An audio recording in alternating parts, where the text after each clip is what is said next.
Este é o SupraCast, o seu podcast de cardiologia do interior de São Paulo para o mundo. Fala, queridos ouvintes, aqui quem fala é Almir Alamino, estreando nesse estúdio, agora pela primeira vez, com muita honra e, lógico, muito bem acompanhado com meus amigos Rafael. Fala, Almirzão, tudo bem? E Danilão. E aí, pessoal, como é que vocês estão?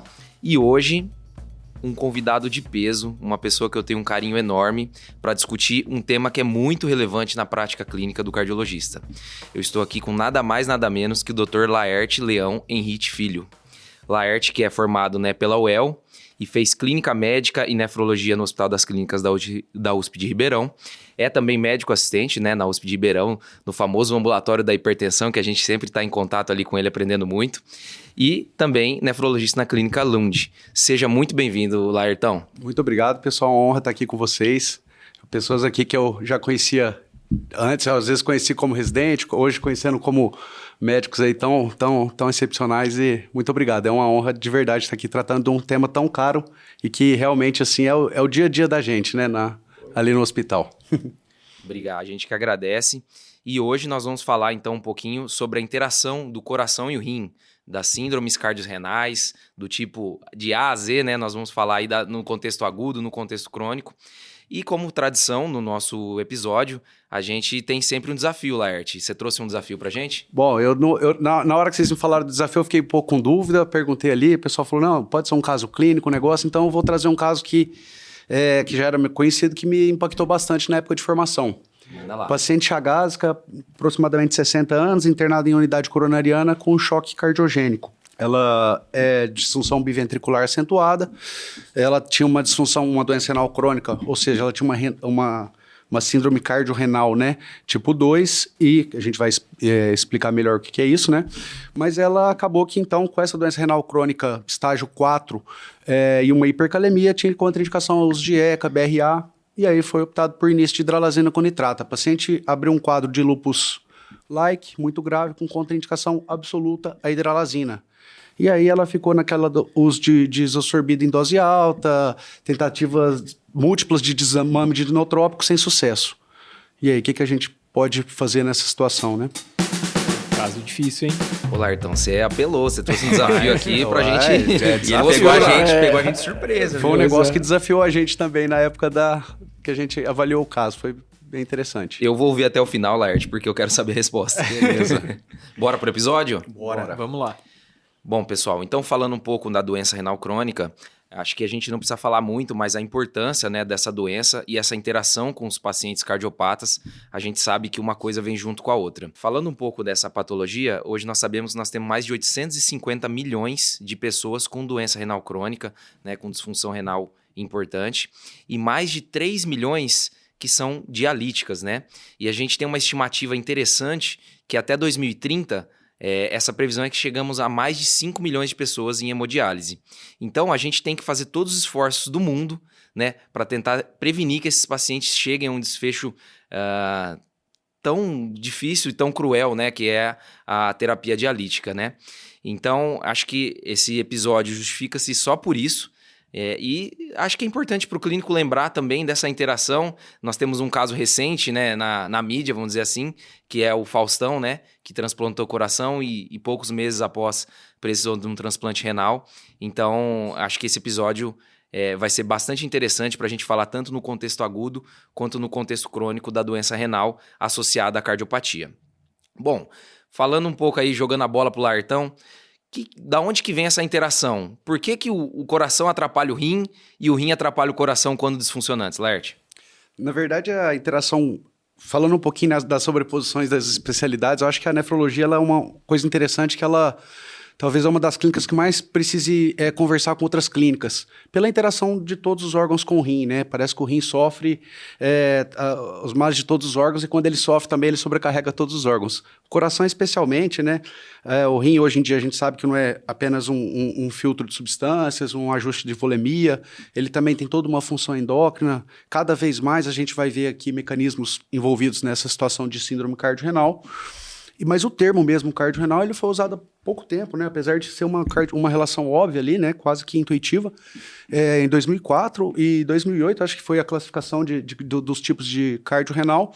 Inicialmente era muito para o contexto da doença cardíaca levando à doença renal, tanto no contexto agudo quanto crônico. E uma ideia que a gente vai comentar melhor na hora de a gente falar dos mecanismos, mas era muito ajustada àquela questão do baixo fluxo renal. Ou seja, o paciente tem um baixo fluxo plasmático no rim, o rim vai responder com feedback justo glomerular e vai começar a reter só de água, enfim. E isso aí tem a ver, a gente vai conversar, mas tem muitos outros mecanismos que não são dependentes do índice cardíaco, do débito cardíaco, mecanismos envolvendo estresse oxidativo, envolvendo inflamação crônica, enfim. E tudo mais que a gente precisa, né, entender para melhorar esse desfecho que o Almir falou, né? É interessante você falar já disso, Laerton, a gente vai detalhar mais à frente, mas tem aquela coisa, né, que o pessoal já tinha aquele conceito antigo, vamos dar furosemida, vai diminuir o débito cardíaco, vai chegar menos sangue no rim, então não é legal dar furo no paciente, né, com lesão renal aguda, e a gente vai conversar lá na frente, às vezes até o cardio, né, discute ali com o nefro, mas sempre tentando salvar o rim, né? Uma coisa que eu acho interessante, assim, que existe esse estereótipo, né, a gente até vê algumas brincadeiras de que, por exemplo, o nefrologista quer dar soro para sarar o rim e o cardiologista ele quer dar furosemida para tratar o coração. Será que a gente consegue tratar os dois juntos? Eu acho que, na verdade, é uma síndrome cardiorrenal, ele só vai conseguir tratar bem o paciente se você tratar os dois. Se o coração vai bem, o rim vai bem e vice-versa, né? Então, inclusive, recentemente, foi-me trazido que um dos palestrantes em um congresso trouxe que o soro fisiológico ele pode ser considerado uma droga nefrotóxica, né? Ele não, da mesma forma que a gente vai falar que furosemida faz mal, faz bem, será que o soro fisiológico faz mal, faz bem? Né? O objetivo tem que ser em comum, né? E entrando um pouco, Laert, nesses fenótipos que a gente tem da síndrome cardiorrenal, né? Então, lembrar que na verdade, não é um conjunto, né? É um espectro de disfunções aí, né? E então, assim, vai variar o órgão inicial que está acometendo, né? O rim ou o coração, que vai levar a uma disfunção do outro, né? Seria essa a definição. E vai envolver conceitos de temporalidade, que é agudo ou crônico, né? E a fisiopatologia, igual você comentou, se vai ser uma hipoperfusão renal pelo baixo débito cardíaco, mas tem também a congestão venosa, que eu acho que é uma coisa que a gente vai conversar muito hoje, né?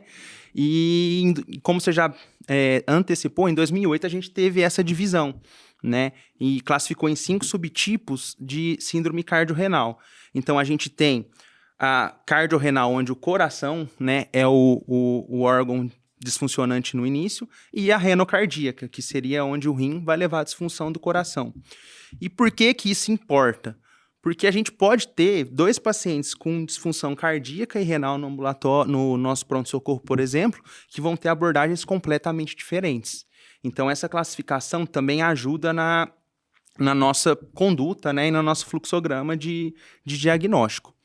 Então, a gente tem a síndrome cardiorrenal tipo 1, que é onde você tem, num contexto agudo, uma insuficiência cardíaca aguda, que vai levar a uma insuficiência renal aguda, beleza? A síndrome cardiorrenal tipo 2, onde você tem uma insuficiência cardíaca crônica, que vai levar a uma doença renal crônica.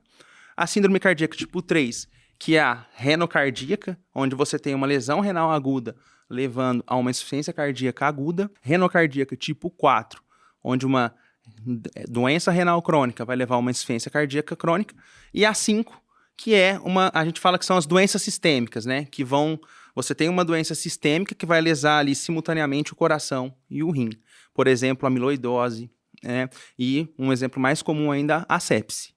Então, assim, queria saber de você, essa classificação realmente é importante na nossa prática, o que vai impactar na nossa conduta do dia a dia, e o que vai mudar no manejo desses tipos de classificação?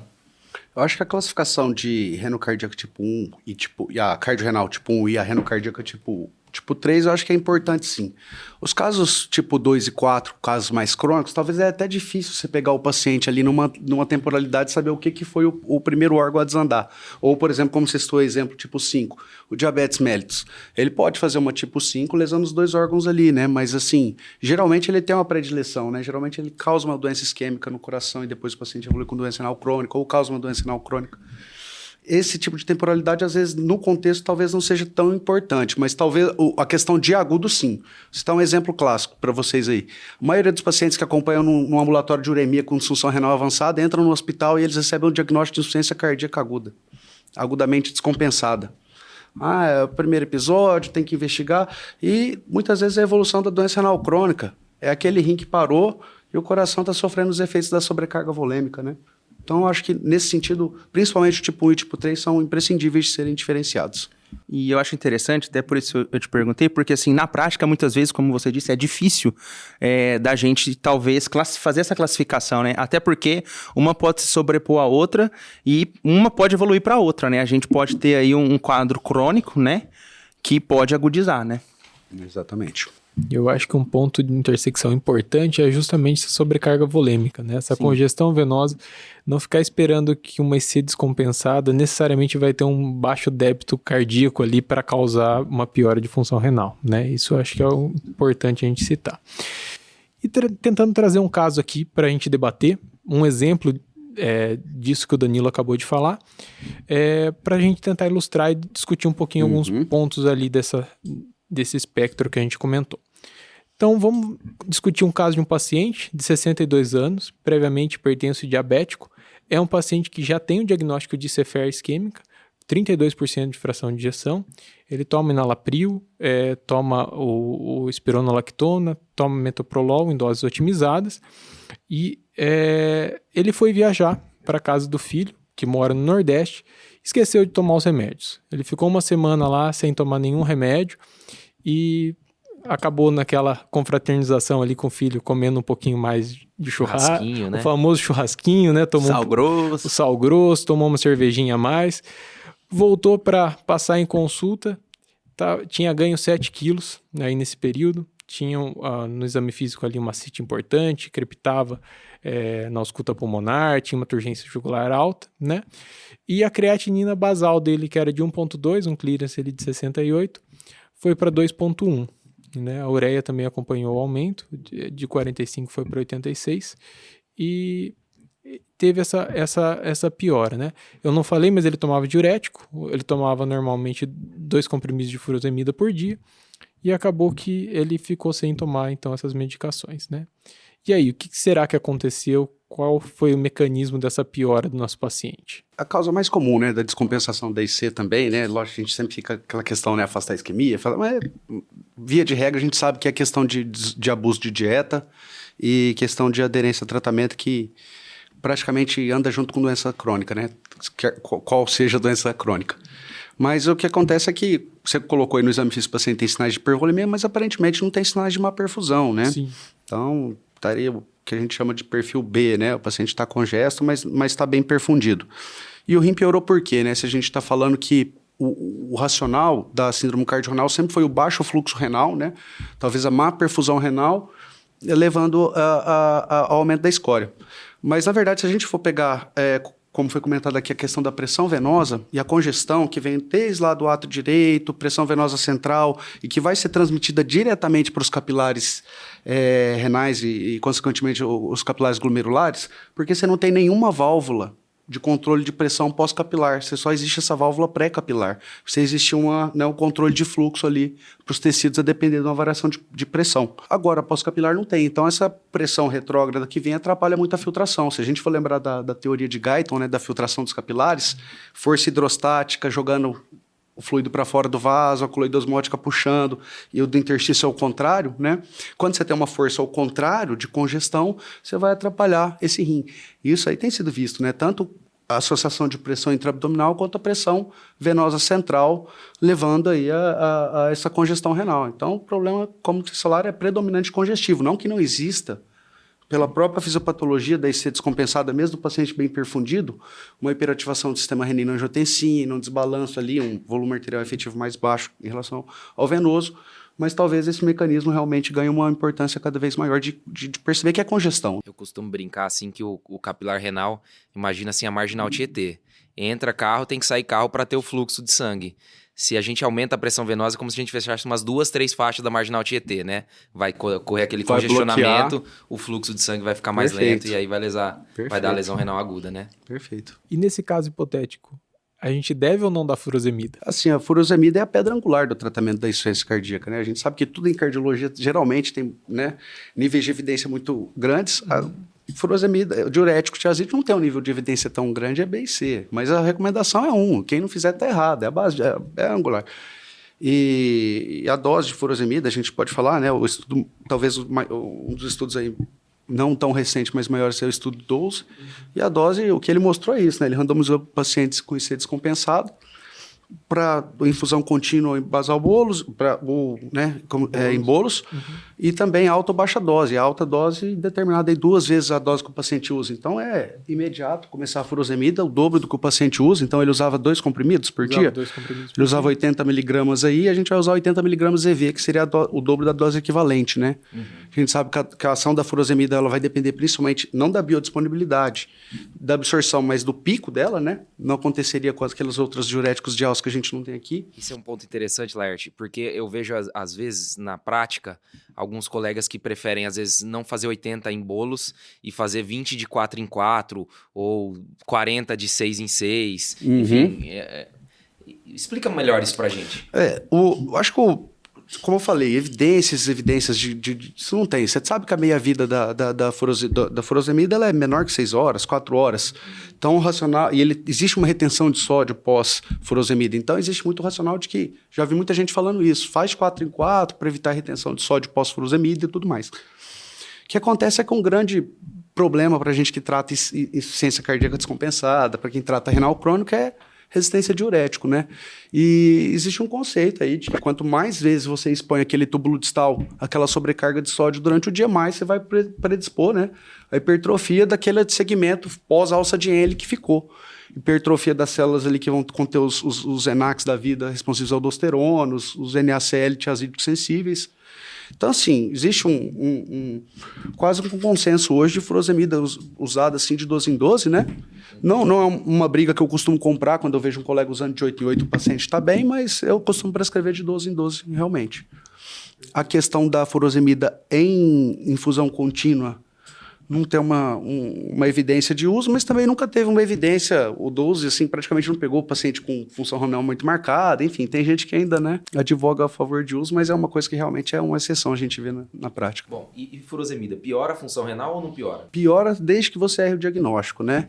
Se você fizer o uso abusivo por estética, a gente já teve pacientes renais crônicos que não tinham problema nenhum de saúde conhecida e que foram ao abuso de diuréticos. Será que uma desidratação crônica leva a insuficiência renal? Provavelmente, a doença renal.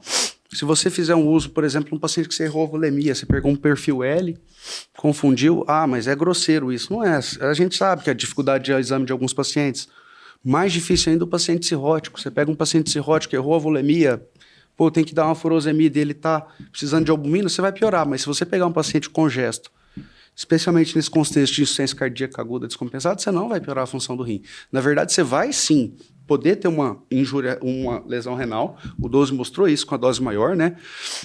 Pode ter aquela questão de 0,3 de creatinina, mas no geral, estudos, a própria análise secundária do estudo 12, quanto de outros estudos aí, sugerem que esses pacientes que tiveram melhora da congestão e que pioraram um pouquinho a função renal foram até melhor do que aqueles que não tiveram, como se fosse a furosemida fazendo efeito, talvez um efeito dilucional que corrigiu, não sabemos, né?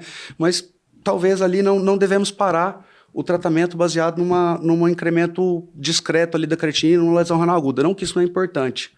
Toda injúria renal aguda é marcador de mortalidade, de evento, mas nesse contexto aí o paciente precisa melhorar a congestão. Com certeza. Uma coisa até que você estava falando, essa flutuação funcional aí da creatinina, que não significa necessariamente, né, uma injúria renal aguda, a gente vê muito isso na prática clínica, né? Que a gente começa a furosemida, às vezes essa lesão, a creatinina sobe, a gente fala, nossa, para, porque já o paciente está euvolêmico, muitas vezes não. Uma dúvida que eu tenho, assim, na prática, vocês costumam utilizar o sódio urinário, a medida do sódio urinário, para guiar esse tratamento, ou naquele caso refratário que às vezes não começa a melhorar? Não, eu pelo menos na minha prática clínica com sódio urinário e furosemida, assim, não, sabe? Talvez, lógico, se você quiser fazer umas ciências, por exemplo, o paciente está tendo em outro contexto, uma hipernatremia, eu quero usar o sódio urinário que está entrando, que está saindo, mas para titular a dose de diurético é peso, é exame físico, exame complementar com POCUS e esse tipo de coisa. E essa avaliação de volemia nem sempre é algo tão simples, né?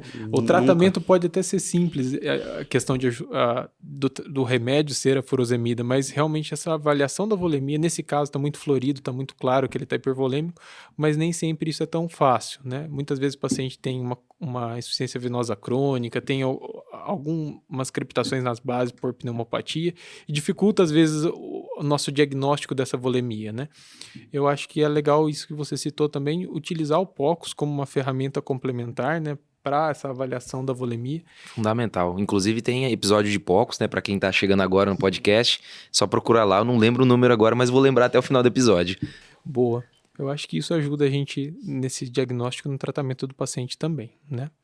E outra coisa que eu acho que é um mecanismo adicional ali nesse caso especialmente é o aumento da pressão intraabdominal nos casos dos pacientes que têm ascite muito importante, né? Nesses casos, fazer uma paracentese ali de alívio e tudo mais pode ajudar também nessa questão da perfusão, né? Com certeza.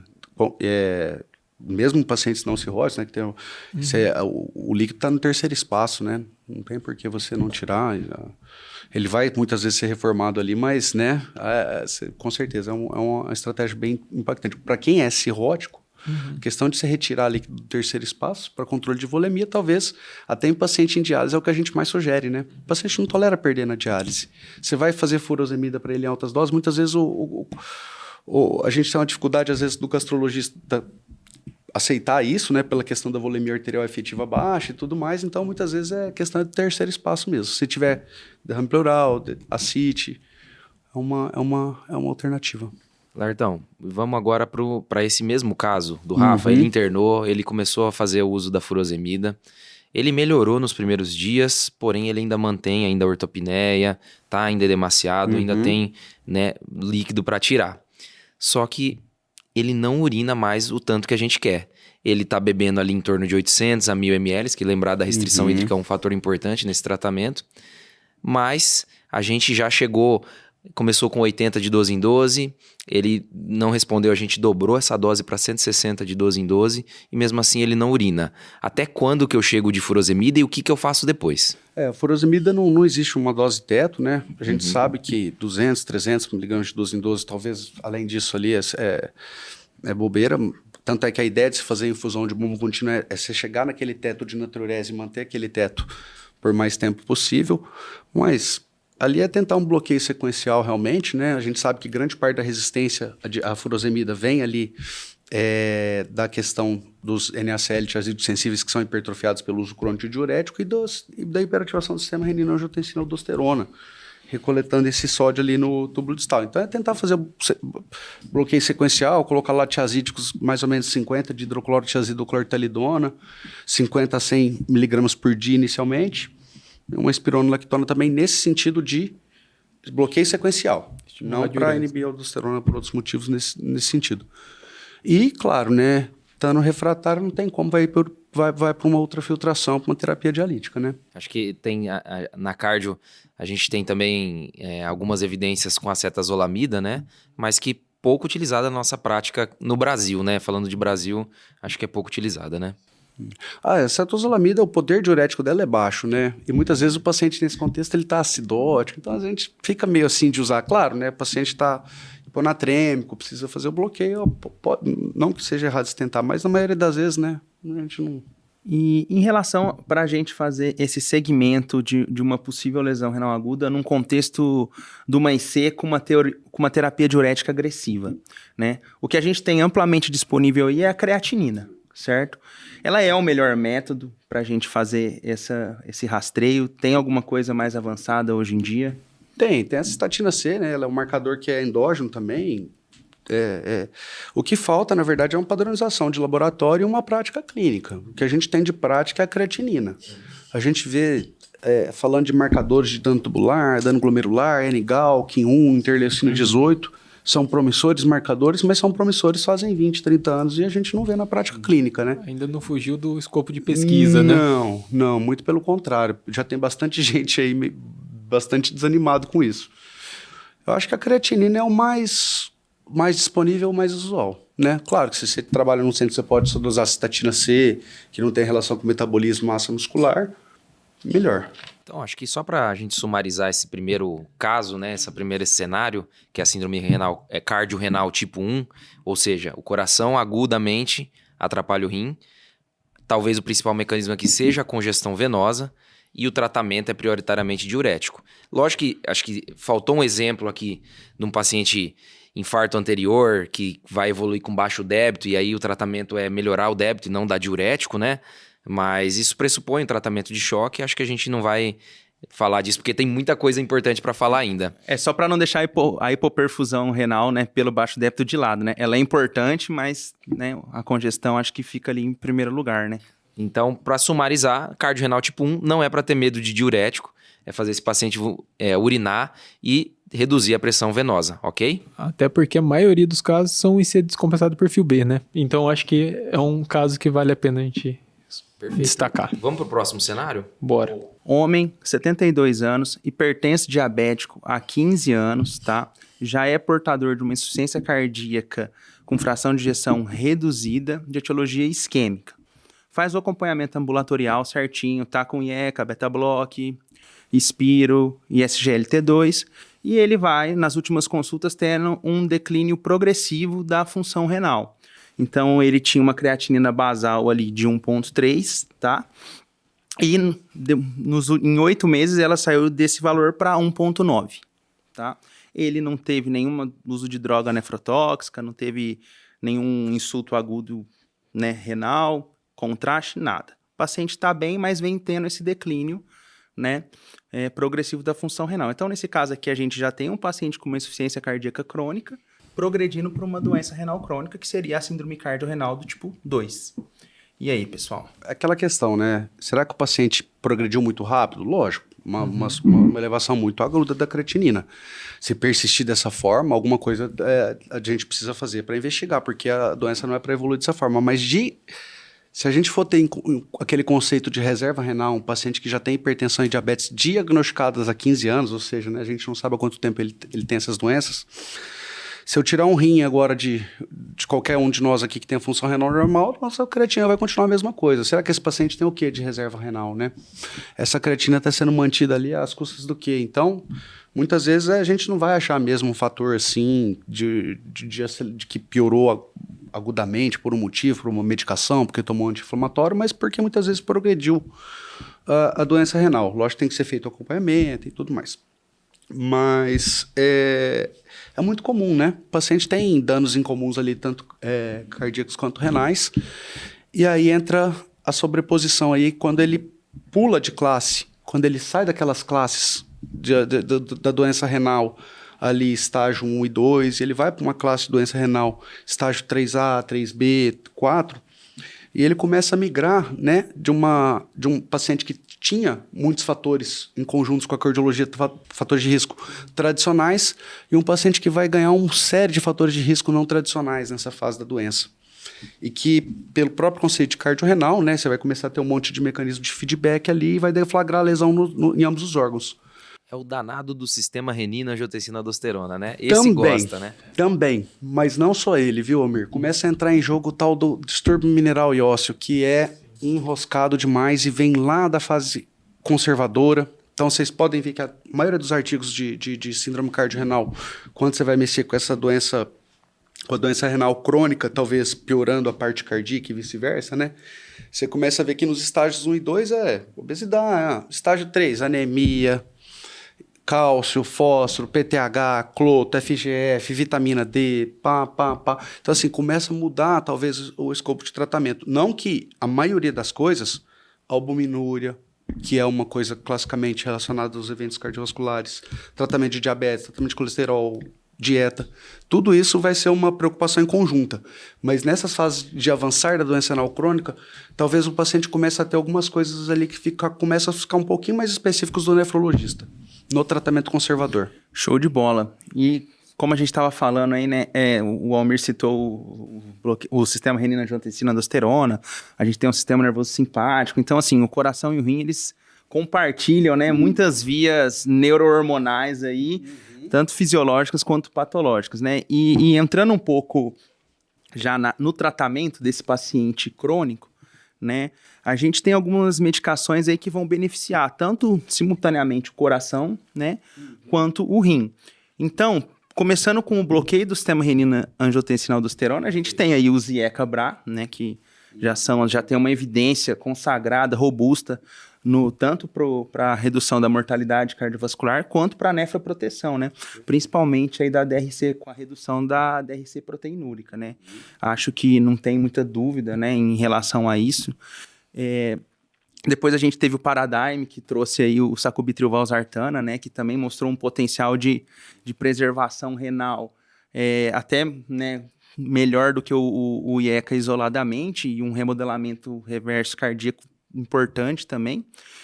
E os inibidores da SGLT2, né? Também hoje a gente tem evidência aí para todo o espectro da insuficiência cardíaca e, né, aumentou, né, o tempo do paciente para entrar em diálise, né, reduziu a progressão da doença renal. Mas aqui acho que agora a coisa fica mais interessante, né? Os antagonistas dos receptores mineralocorticoides. A gente teve a espirolactona, né, também consagrada no meio da doença cardiológica, no paciente com IC. Mas quando a gente fala em proteção renal, não é a primeira medicação que a gente pensa, né? Fala assim, eu quero proteger meu rim, eu vou dar uma espirolactona, por exemplo, né? A mesma coisa ela tem uma proteção renal leve, né? Mas a eplerenona veio em seguida, né? Mas também mais ou menos com o mesmo nível de evidência da espirolactona. E aí surgiu a fenererona, né? Que é a nova classe, né? Um bloqueador mais seletivo e que trouxe alguns estudos importantes, aí, que foi o Fígaro e o Figalho, né? E eu queria que você falasse sobre isso, né? Porque a gente teve uma evidência muito robusta em DRC, em pacientes diabéticos com DRC, né? Mas também teve um benefício cardiovascular. E qual que é a sua opinião sobre isso? Falta ainda estudo, né? Um estudo randomizado focado, por exemplo, no paciente com insuficiência cardíaca, né? Mas eu queria que você desse sua opinião. Eu acho que assim, não é nem questão de opinião, né? Realmente é evidência mesmo, né? Se você for pegar aí o EMPA-REG, o primeiro estudo que teve de empaglifosina, das glifosinas, acho que eu era recém-formado, eu fui assistir a palestra ali, porque minha irmã estava ali na nefro e tal, e todo mundo ficou, é muito bom para ser verdade. É muito bom para ser verdade, né? Um negócio feito para, lógico, tratamento de diabetes, que tinha alguns desfechos secundários ali, renais e tal. E a coisa foi progredindo. E aí a gente tem o DAPA-CKD, né? Que foi um estudo feito também para renais crônicos. Ele pegou pacientes com clearance de 25 a 75 ml por minuto. E pegou pacientes, o interessante é que um terço eram não diabéticos. E os desfechos envolveram tantos desfechos cardíacos quanto renais, né? E replicou esses dados. Então, a gente teve atualização recente do KDIGO, né, de doença renal crônica. E uma coisa que o KDIGO traz, aquela tabelinha inicial que a gente vê as progressões da doença renal crônica, né? Estágio 1, 2, 3, 4, 5. E a albuminúria, né? A1 menor que 30 mg por grama de creatinina, a 2 de 30 a 300 e a 3 acima de 300. Você percebe que não é só a risco de progressão de doença renal que vai mudando conforme você vai progredindo nas classes, conforme você tem a albuminúria, mas praticamente todos os desfechos cardiovasculares, né? E do que nosso paciente morre? Tanto o paciente dialítico quanto fora de diálise é desfecho cardiovascular.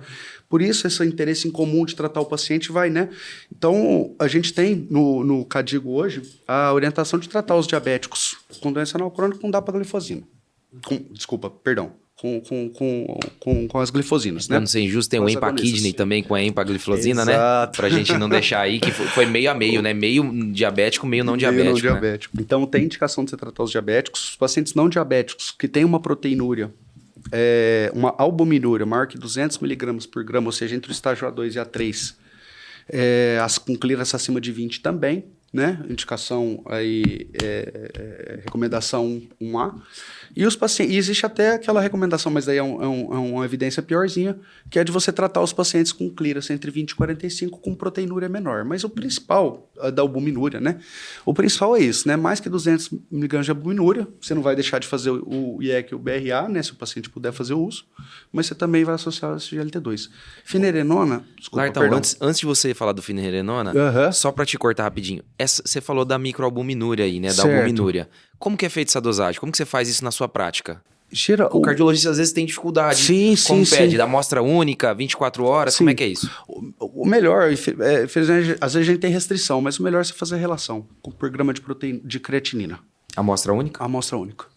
O melhor do que você fazer aquele Então como que você põe no pedido? Relação albumina-creatinina. Perfeito. O cardiologista sempre esquece da albumina.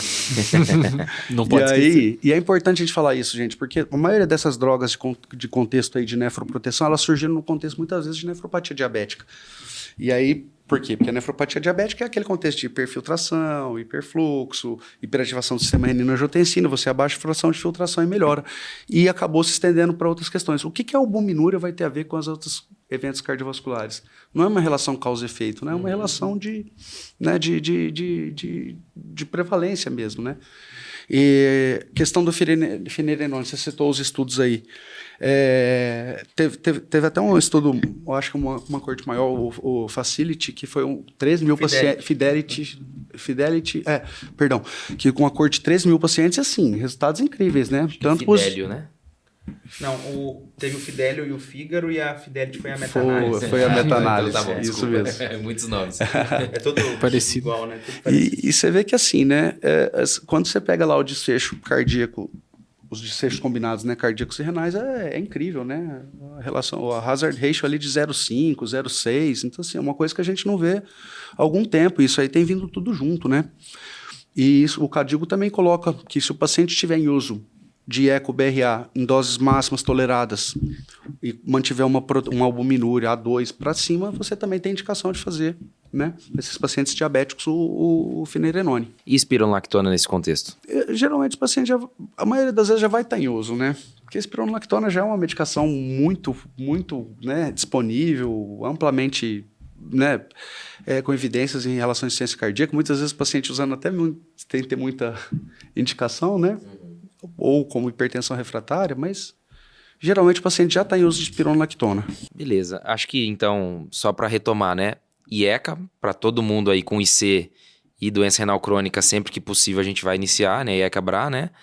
Inibidores da SGLT2 todas essas indicações que o Laertão trouxe pra gente. E a finerenone é um medicamento de escolha.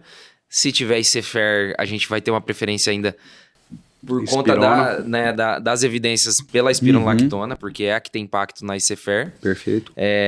E tem uma classe aí aparecendo aí que eu gostaria de ver muito sua opinião, que são os agonistas de LP1, né? A gente tem o Select Trial, agora tem o mais recente, o Flow, que foi específico para doença renal crônica, né?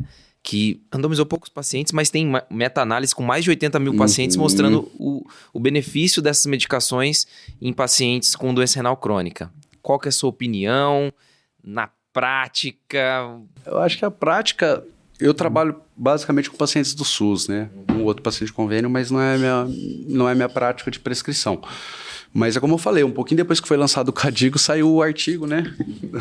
do trabalho Soul também, que fez uso da medicação aí para pacientes com doença renal crônica ou doença aterosclerótica conhecida, né? E a diabetes associada ali a uma albuminúria. Não, desculpa, nem tinha albuminúria, era só essa questão do diabetes, do tipo 2, né? E o paciente com doença aterosclerótica conhecida ou renal crônica.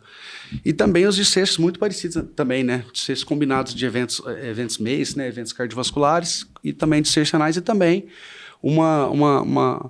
mais ou menos uma taxa de adição ali de 13% de eventos, né? De proteção para os pacientes. Então, se o paciente tiver condições de usar, tem que usar, eu acho. Sabe? É aquela questão, a gente não vai ter condição de... A gente vai polimedicar o paciente? A gente tem que escolher muito bem o que a gente vai dar. Muitas vezes a gente vê o paciente com uma receita com medicações que dão para ser, né, tiradas, com coisas que são totalmente ali sem evidência, sem nada de melhora, mas eu acho que se o paciente tiver a condição de comprar, ele tem que gastar dinheiro com o quê primeiro? Por exemplo, um ambulatório de hipertensão que o Almir comentou, com que a gente briga? Você quer comprar alguma coisa? Vamos para o que tem mais evidência, vamos para a glifosina, que parece ter um melhor. Pô, tem dinheiro, tem condições de usar o finerenone, não tem uma disfunção ventricular, como o Almir falou, vamos tirar a espirona, vamos colocar né? enfim. A gente até brinca, né? Na IC a gente tem o nosso quarteto mágico, né? Que é o Zeacabra, os antagonistas do receptor mineral corticoide, as glifosinas, né? E os beta-bloqueadores. Será que a gente pode ter também esse quarteto da doença renal, que aí seria os análogos do GLP-1, o finerenone, né? As glifosinas e o Zeacabra? Provavelmente. Tanto é que hoje em dia a indústria vem muito forte nisso, né? Você precisa medicar o seu paciente e a gente sabe que um dos efeitos colaterais dessas medicações, o que vai ser, né? É o potássio, né? E aí a indústria vem com Loquel. Então, assim, do lado bem longe da nossa realidade, mas que tem coisa muito boa, tem, né? Surgindo, né? E aí agora, antes de a gente ir para o último cenário, uma dúvida prática também, porque assim, ok, a gente está falando... Coloca isso, coloca aquilo, dá remédio para o nosso paciente. Mas a doença, tanto cardíaca quanto renal, ela é evolutiva, tá certo? E esses pacientes vão evoluir com perda da taxa de filtração glomerular. Qual é o momento... Duas perguntas. Qual é o momento de suspender essas medicações? Vamos especificamente Iecabra, sacubitril valsartano, acho que entra também, e os ISGLT2. E também naquele paciente que já chega com o rim, já chegou com o rim baleado. Quando eu não inicio? O IEC e BRA, você geralmente até o estágio 4 você pode começar. É lógico que mais perto de 15 ml por minuto de taxa de filtração, mais chance do paciente fazer algum evento, né, adverso. E aquela coisa, né, gente? Começou o remédio, não é para ver o paciente em 6 meses, 3 meses. É em uma semana, 2 no máximo ali. Mas estágio 4 você pode começar em teoria, monitorando potássio e tudo mais. As glifosinas, abaixou de 20, geralmente eu tiro. Diálise, nem pensar, né? Agora, se o paciente já está em uso de IEC e BRA, mesmo com a doença renal crônica, terminal, e está vindo bem, não está vindo com uma evolução muito, muito alta, não está vindo com hipercalemia, não tem por que tirar, certo? Mesmo aquele que evolui para hemodiálise, né? Se ele evoluir para hemodiálise, aí que é a hora de eu caprichar, né? Se eu pegar um paciente com disfunção ventricular na hemodiálise, aí que é a hora de eu pegar, se às vezes ele está usando hidralazina e nitrato, tirar, colocar uma valsartana, se tiver uma disfunção acentuada, colocar um sacubitril, orientar ele a não tomar no dia da diálise, mas tomar depois, colocar espironolactona. É a hora que geralmente a gente peca, né? Que o paciente fica lá, às vezes eu já vi isso, né? Infelizmente, de colocar lá, não vou começar essas medicações pelo potássio do paciente. O paciente não faz xixi, não urina. O que vai mudar? O potássio a diálise controla, né? A diálise vai controlar. Se não controlar com a diálise, é evacuação, é alimentação, é isso. Mas o desafio é o mesmo. Não vai subir o potássio se o paciente não faz xixi. Não por conta do efeito dele no túbulo, né? E esses pacientes, então, que têm IC crônica, que evoluem de uma forma desfavorável e caem inevitavelmente na diálise, qual a melhor estratégia para a gente? Diálise peritoneal, hemodiálise? Olha, a hemodiálise, na minha opinião, ela é sempre melhor que a diálise peritoneal no sentido de efetividade, controle mas nesse contexto da disfunção ventricular acentuada, principalmente ser direita, também vai muito mal no diálise, né? Você tira aquela pré-carga ali, o paciente não vai bem. A diálise peritoneal muitas vezes é muito bem indicada, viu? Você pega o paciente ali, e o que é legal da diálise peritoneal com o paciente com insuficiência cardíaca? Muitas vezes ele não precisa chegar, como por exemplo na hemodiálise, que você vai indicar quando? Quando o paciente está com um estágio final. Menos que 15 ml no diabético, tendo complicações, menos que 10 no paciente não diabético. Mas no contexto de uma insuficiência cardíaca de um paciente com alta resistência diurético, que ele tem um coração muito ruim, biventricular, interna, está tudo otimizado, otimiza interna, toda vez que interna, resistência diurética, uso de doses altíssimas, disfunção renal, injúria renal aguda. Esse paciente, talvez mesmo que o clearance basal dele fique ali num 3A, 3B, muitas vezes ele pode se beneficiar de colocar um catéter de Tencoff para fazer uma diálise incremental e ultrafiltração. A gente já teve alguns casos assim, que mudou a história de vida do paciente. Perfeito. Vamos para o último cenário, né? Que o tempo já está ali mais apertado. Então, agora, imagina que nós, cardiologistas, né? O Lartão leva a situação na boa, mas a gente, ele chega para você, doutor, olha, eu tenho um problema no rim já diagnosticado há uns 6 anos, eu já acompanhei com o nefrologista, perdi segmento, e agora ele chega já com um clearance ali 3B para 4 e com sintomas de insuficiência cardíaca, muitas vezes, eventualmente até com sintomas anginosos. Quais são os mecanismos da doença renal levando a alterações no coração? Como eu falei, né, a questão hipervolêmica, a questão de distúrbio hidroeletrolítico, ácido básico, principalmente potássio, podendo causar alterações agudas ali de condução. Mas predominantemente a questão da hipervolemia, né? E aí, quando a gente avança um pouquinho mais, que eu falei dos fatores não tradicionais, aí que a coisa fica um pouquinho mais complicada. Eu até peço desculpa se eu falar coisa que é muito específica da nefrologia, mas como eu falei, hoje em dia a gente considera o rim um órgão endócrino, né? E uma das primeiras coisas que o paciente perde quando ele começa na disfunção renal, que é produzido pelo tubo proximal, é o tal do cloto solúvel. O que esse cloto é? Ele é um correceptor de uma fosfatamina, de um FGF23, que é feito para urinar fósforo. Quando o paciente está evoluindo na doença renal crônica, especialmente 3A, 3B, ele tem uma tendência a acumular o fósforo, e a primeira coisa que tem o pico é o pico de FGF, é o osso produzindo essa substância para urinar o fósforo. Problema, o FGF precisa do cloto para fazer isso e para inibir o PTH. Depois que o FGF começou a desandar, você tem o PTH vindo atrás também, porque apesar dos dois serem sinérgicos em fazer o paciente urinar fósforo, o FGF degrada a vitamina D, o PTH estimula.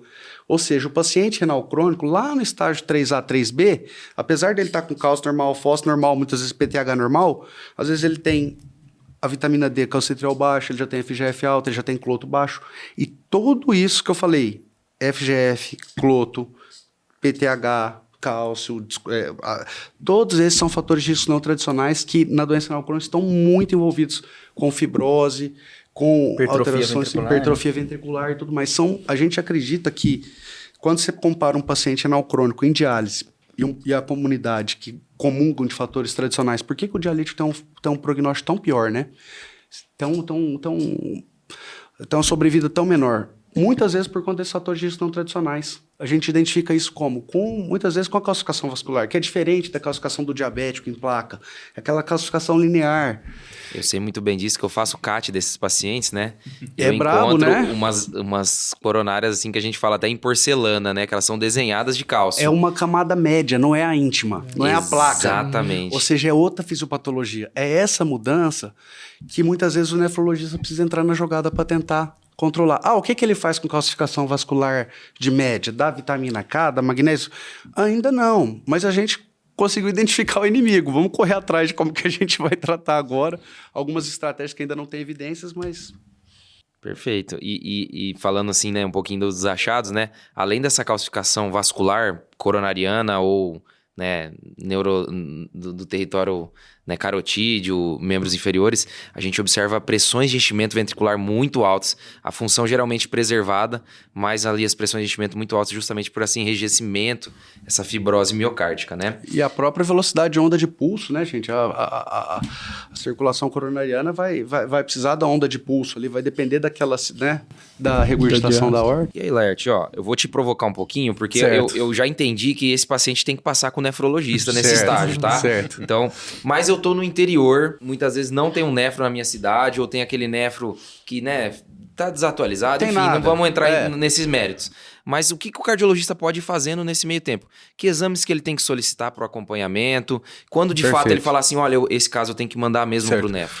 Tendo disponibilidade abaixo de 60, eu acho que o nefro tem que entrar. Okay. Quais exames? É um PTH anual, para ver se o paciente já tem uma disfunção. É uma gasometria, que eventualmente o paciente vai ter algum problema. É cálcio e fósforo, para manejo disso. Se o paciente tiver as indicações de tratamento de osteoporose, é uma coisa que o nefrologista geralmente faz, porque realmente é uma coisa que muda um pouquinho quando o paciente é DRC. Mas quando você não tem uma disponibilidade grande do nefro, quanto que eu acho que é a hora de você encaminhar assim, não, agora, né, não tem como. Eu acredito com clearance abaixo de 30, mas principalmente ali abaixo de 20. Por quê? Porque é a hora que o paciente começa a ter realmente complicações mais importantes, começa a ficar polimedicado para o manejo de doença, e é a hora que você precisa começar a pensar em excesso vascular. O problema é o paciente cair na diálise no catéter. E isso aí muitas vezes é culpa nossa. Nossa, que eu falo assim, dos médicos em geral, que a gente fica observando, às vezes a gente tem medo de perder o paciente para outro colega, e na verdade tem que ter uma interação, né? Nem sempre é fácil, mas o ideal é isso, né? Com certeza. E a gente está aprendendo essa interação aqui muito grandemente com você, Laertão. Obrigado, amigo. Bom, acho que chegou aquele momento, né? Bora pro bate-bola? Bora. Vamos lá. Vou começar perguntando então. Laerte, bate-bola agora é resposta rápida, tá bom? Só para o ouvinte relembrar o que a gente falou no episódio. Como abordar o paciente com IC aguda, congesto e com disfunção renal aguda? Cardio renal tipo 1. Furosemida em dose 2 vezes a 2 vezes e meia o que ele usa em casa. Boa. E a pergunta que não quer calar, furosemida altera ou não a função renal? Ela altera a função renal, mas isso não significa na IC aguda malefício. Ela faz mal para o rim quando você erra o diagnóstico. Quais são as principais medicações para evitar a progressão da doença renal crônica? IECA, BRA, inibidores da SGLT2, as glifosinas, né? Como se falou no diabético finerenone, e talvez os agonistas de GLP-1 agora entrando, né? Mais recentemente. Quando devemos suspender IECA, BRA e SGLT2? Abaixo de um clearance de 20, o ISGLT2 deve ser suspenso. O IECA e BRA, se já está em uso, não está tendo efeito colateral, numa situação que o paciente tiver efeito colateral, hipercalemia, né? Então, aquele DRC que acompanha com cardio, o que tem que ser observado? O DRC que acompanha um cardio, eu acho que a questão é, como eu falei, os fatores não tradicionais. Você percebe se o paciente tem uma calcificação vascular exuberante, perceber um PTH, né? Diferenciar se ele tem um hiperpara primário ou secundário, que vai ter um desfecho não só ósseo, mas cada vez mais cardiovascular. Preocupar com cálcio fósforo, preocupar com anemia, preocupar com acidose, preocupar com albuminúria anualmente. Eu acho que é isso, né? Para fechar, Lartão, quando que eu preciso encaminhar esse paciente para o nefrologista? Como eu falei, idealmente com menos de 60 de taxa de filtração glomerular e abaixo de 30, e principalmente abaixo de 20, aí é imprescindível, né? A gente tem que estar na jogada mesmo no ambiente que tenha dificuldade de acesso. Ô, Lartão, eu vou fazer uma pergunta bônus aqui, que eu não escrevi, os meninos não sabem também. Mas o que é mais satisfatório para você como nefrologista? Fazer uma boa expansão volêmica ou fazer uma furosemida em dose alta? Mas eu acho mais satisfatório fazer uma furosemida em dose alta. Aê, Lartão. Eu acho que você tá no nosso time. Eu acho que expansão é muito simples, né? Ele não vai dialisar o paciente em pré-renal, é muito difícil. Você expandiu, melhorou. Agora o congesto, quando ele melhora, dá orgulho, né? Ganhei o dia, Legal. tô Dá feliz graça. agora. Com certeza. Lart, então só retoma pra gente aquele desafio que você lançou no começo do episódio e eu quero saber mesmo, eu tô curioso. Resumido, mulher de 60 anos, disfunção biventricular por cardiopatia chagásica avançada, doente renal crônico estágio 4, com hipercalemia na UCO, com dificuldade de desmame de inotrópico e não pode usar vasodilatador IECA e nem hidralazina porque fez lupus-like. E aí, gente? Nessas horas, você passar um catéter de hemodiálise numa paciente dessa, a chance dela ir mal é imensa. Nessas horas não tem o que fazer. Você vai ter que começar uma diálise peritoneal aguda. Né? É uma coisa que o pessoal de Botucatu tem muita mão. Né? Tem uma nefrologista que tem, a maioria dos trabalhos são dela, a doutora Daniela Ponce. Hoje em dia a gente tem um contratado aqui que é o Rogério na Nefro, que veio de lá e cara que sabe muito de peritoneal. A gente tinha o Paulo César. Então, assim, são raras as ocasiões, mas eventualmente o paciente precisa passar o catéter e começar a dialisar ali no leito da UCO mesmo. E aí, nessa hora, a gente deixa o rim para lá mesmo, infelizmente, mas a pessoa precisa sair do inotrópico, né? Cara, muito legal. Você pegou a gente também, porque eu fiquei pensando em vasodilator, fiquei pensando em minoxidil, será? O que ele tá aprontando, né? Lartão, muito obrigado. Nós aprendemos muito hoje. Eu acho que eu saio daqui um melhor cardiologista depois desse episódio. Vou poder cuidar melhor do rim dos meus pacientes. E com certeza, na hora que precisar, eu vou mandar para você. Obrigado. Porque com certeza essa interação cardio-nefro só faz crescer e trazer o melhor para o paciente, né? Muito legal. E tem abraço hoje, Danilo? Boa, tem abraço sim. Então, vou começar aqui a rodada dos abraços, né? Eu vou mandar um abraço para a equipe de nefro. Meus amigos lá da Santa Casa. Então, doutora Carol, Renanzão, doutor Guilherme, doutora Flávia, doutor Zé Luiz, abraço para vocês, estamos juntos sempre. Eu vou aproveitar o gancho que você deu e mandar um abraço pro pessoal da nefrologia lá da Unesp de Botucatu, onde eu fiz clínica médica, que contribuiu muito para minha formação. Ah, legal. Eu vou mandar um abraço pros nefros também lá da Santa Casa de Votuporanga, né? Para não ficar chato, mas doutora Paula, doutora Neide, doutor Arthur, doutora Natália, todos que fazem um ótimo trabalho. A Juliana também, que fez nefro aqui em Ribeirão e tá por lá agora. Mas vou mandar um abraço especial também pro Fábio Ticianelli, ele que foi meu R igual de cardiologia e tá sempre ouvindo os episódios do Supracast, sempre comentando. É um cara que interage muito. Um abraço, Fabão. E também vou mandar um abraço pro doutor Igor, foi meu chefe na hemodinâmica, um cara também que tá sempre ouvindo os episódios. Abraço, doutor Igor. Você sabe só uma curiosidade que eu quase fui nefro. É mesmo? Na última hora ali, eu tive bastante contato com essa equipe durante meu estágio de clínica mas eu coração bateu mais forte, literalmente. Aí. Então, cara, também gostei demais. Tava com saudade aqui de gravar com vocês presencial. Tava com aquele friozinho na barriga. E obrigado mesmo aí, Lartão, pela sua presença. Acho que esse é um episódio que todo cardiologista tinha que... E deixa o Laerte mandar um abraço, né? Verdade. Não, o que é isso? Eu agradeço, gente. Bom imenso. Empolguei. Não, de forma alguma, eu agradeço muito.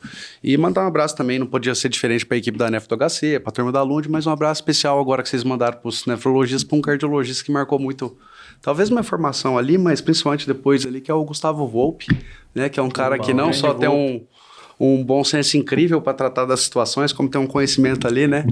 Parece que de tudo, né? De medicina, de não medicina, e é uma pessoa que me ensinou muito sobre ser médico. Abraço, Volpão. Já gravou aqui com a gente e vai voltar a gravar. Com certeza. Episódio de estenose aórtica, hein?